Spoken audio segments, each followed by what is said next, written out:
Emily, where to even begin? Ever since our first date at Fitters, I knew something about you was different.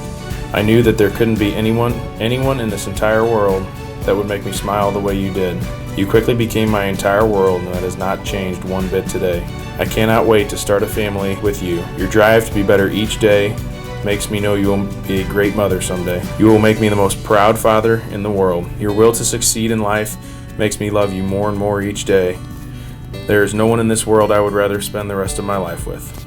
Love you always, Jake.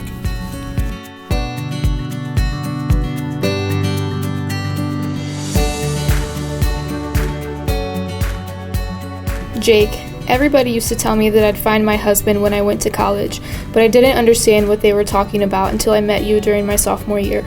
These past 4.5 years together have been a lot of work, but I wouldn't put that work in for anyone but you.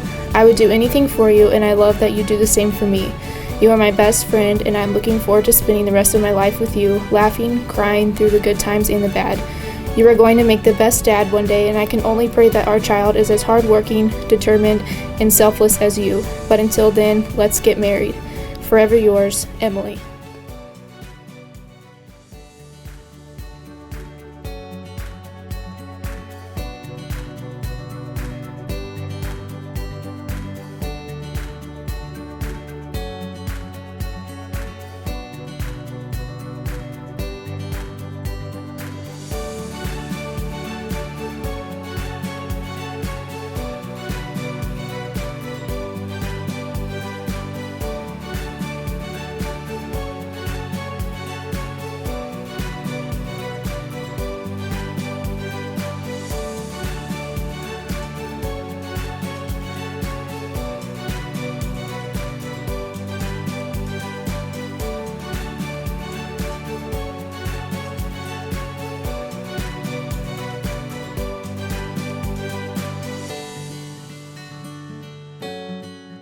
Ladies and gentlemen, it is my honor and my privilege to introduce to you Mr. and Mrs. Jacob Hennis.